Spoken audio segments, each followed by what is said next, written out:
जिसके जीवन में हमेशा कांटे ही मिले हैं। बेटी बड़ी हुई तो घर में मायके में दुख देखा, और मायके से गई ससुराल में तो ससुराल में दुख देखा।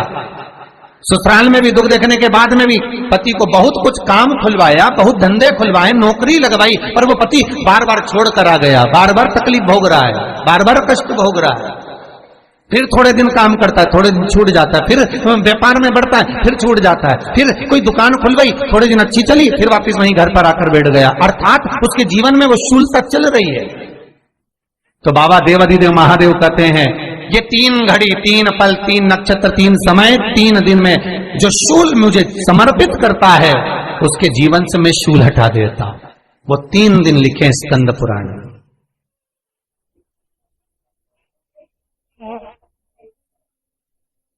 महाराज, बैसाख महीने में जो प्रदोष आती है, बैसाख के महीने में बहुत ध्यान से सुनना भाई, जो अपनी जिंदगी से बहुत तंग आ गए हो, परेशान हो गए हो, कष्टमय जीवन जी रहे हो, बहुत दुखी हो गए हो, उनके लिए ये स्कंद पुराण का चरित्र फिर मिले ना मिले, आप प्रेम से सुनिए। आओ, पहला बैसाख महीने की प्रदोष, चाहे वो शनिचरी प्रदोष हो, चाहे रविवार की हो, सोमवार की हो, मंगल की हो, बुधवार की हो, गुरुवार की हो, शुक्रवार की हो, शनिवार की हो, कोई भी वार की हो, पर बैसाख महीने की प्रदोष, प्रदोष काल में शाम का समय सूर्य डूब रहा हो, बस डूबा ही हो, और उस समय पर सूर्य के डूबन के तुरंत बाद बाबा को धतूरे के साथ में बेलपत्री ना चढ़ाते हुए बेलपत्री के वृक्ष के 7 कांटे बाबा के शिवलिंग पर समर्पित करे जाते हैं। महाराज, अपनी जिंदगी में अड़चनों को हटाने के लिए फिर आप जिस व्यापार में उतरे, जिस व्यवसाय में उतरे, जिस नौकरी में उतरे, आप दिल से करें, आपको तरक्की मिलेगी। आप हार नहीं सकते, नीचे नहीं आ सकते, उन्नति पर ही चढ़ेंगे। एक वैशाख मास की प्रदोष, दूसरा शिवरात्रि के दिन मध्याह्न का समय। महाराज, जो बड़ी शिवरात्रि होती है माघ की, बड़ी शिवरात्रि के अंतर्गत मध्याह्न का समय, दोपहर के ठीक 12 बजे, चाहे फिर वो कोई भी दिन हो, महाराज शिवरात्रि जिस दिन पड़ रही है,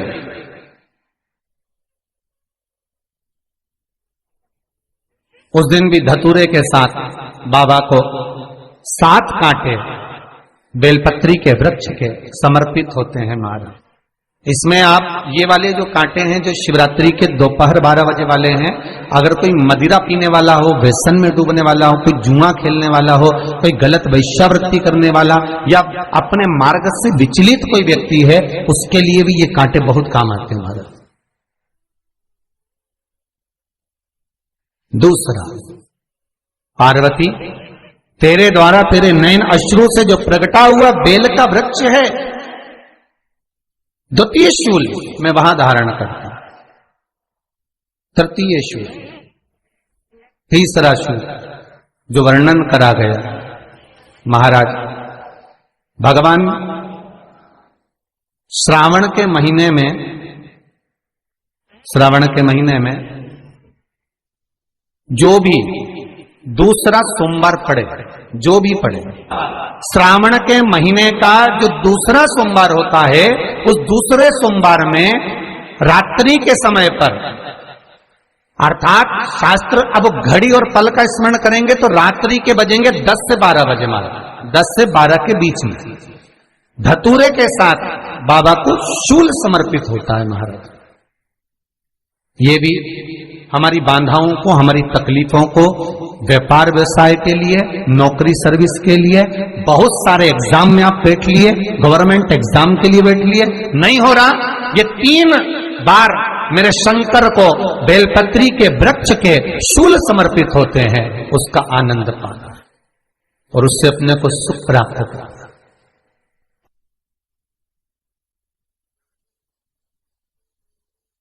कि बाबा भोलेनाथ जी के नयन अश्रु से जो प्रकट हुआ वो रुद्राक्ष का पौधा है, माता पार्वती के नयन अश्रु से जो प्रकट हुआ वो बेलपत्री का पौधा है, और उमा और महेश, जिस महेश के वंशज हैं महेश्वरी, जिनकी 12 खाम प्रगटी है भगवान महेश के द्वारा,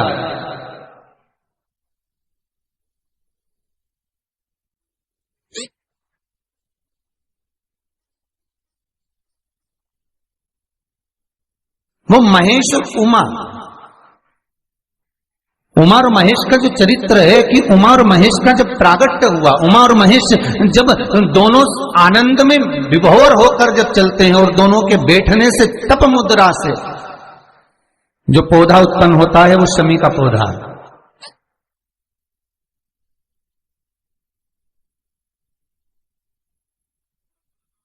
शमी का पौधा। तो एक बात ध्यान रखिए, शिव जी के द्वारा जो निर्मित हुआ उसमें कोई शूल नहीं है, उसमें कोई कांटे नहीं है। पार्वती के द्वारा जो निर्मित हुआ बेलपत्री का पौधा, उसमें कांटे हैं। और पार्वती के मिलन से भी जो उत्पन्न हुआ है शंकर के साथ में, उसमें भी कांटे हैं। शमी के पौधे में भी कांटे, शमी के वृक्ष में भी कांटे।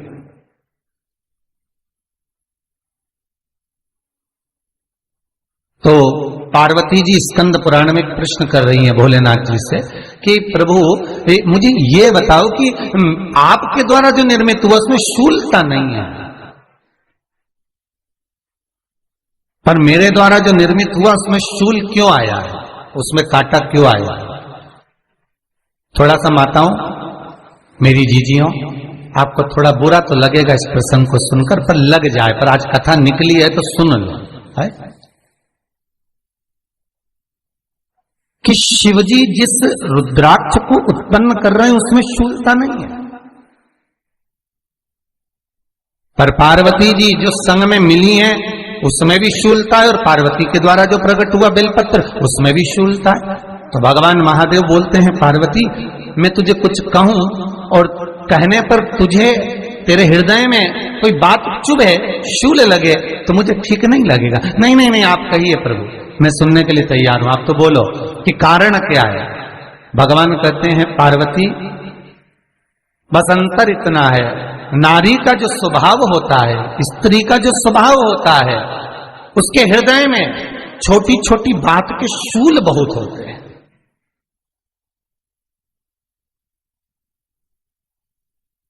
जेठानी ने ये कह दिया, देवरानी ने ये कह दिया, तुम्हारी मम्मी ये बोल दी, तुम्हारे पापा ने ये कह दिया, तुम्हारी बहनों ने ये कह दिया, तुम्हारे भाई ने ये कह दिया, तुम्हारे रिश्तेदार ने ये बोल दिया। ये नारी के भीतर ये शूलता रहती है। तो पार्वती जी बोली कि जितना तप आपने करा उतना तप मैंने करा, और जितनी साधना आपने करी उतनी साधना मैंने करी, और जितना आराधना दिल से आपने करी उतनी आराधना दिल से मैंने करी, फिर इसमें शूलता कहां से आ गई? भगवान शिव बोले, बस पार्वती बात इतनी सी है कि जब मैं आराधना करने बैठता हूं तो मेरी दृष्टि में सम्मुख में कुछ नहीं होता। जब मैं आराधना करने बैठता हूं तो मेरी दृष्टि में, मेरे सम्मुख में कुछ नहीं होता कि कौन ने क्या करा है, कौन ने क्या बोला है, कौन क्या कर रहा है, उससे मुझे मतलब नहीं होता, उससे मुझे कोई मतलब नहीं। पर पार्वती, जब तू आराधना करने भी बैठती है ना, तो तेरी चित्त वृत्ति में कहीं ना कहीं किसी ना किसी रूप में कोई शूल आ ही जाता है।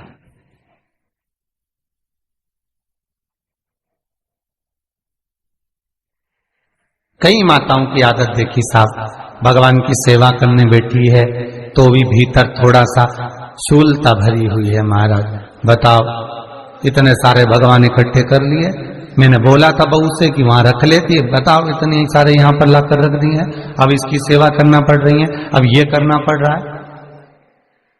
प्रसाद लेने के लिए रसोई घर में गई, भगवान का भोग लगाने के लिए, तो उसमें भी शूलता आ गई। इतने घंटों से मैं सामान ढूंढ रही, फ्रिज में मिल ही नहीं रहा, मैंने रख के गई थी, भगवान जाने कहां चले गए। भगवानों को वस्त्र पहना रही है तो शूलता है। अलमारी का ड्रॉज खोला, इसमें मैंने सामान रखा था, ना जाने भगवान का श्रृंगार कहां चले गया, कौन ने हाथ लगाया, फिर शूलता आ गई। भोजन करने बैठे तो शूलता है, कोई कार्य के लिए जा रहे हो तो शूलता है। अर्थात कहीं ना कहीं नारी के जीवन में शूलता बनी हुई है। और पार्वती, जब तुम भजन करो, तप करो, साधना करो, भक्ति करो, उसमें शूलता नहीं होना चाहिए।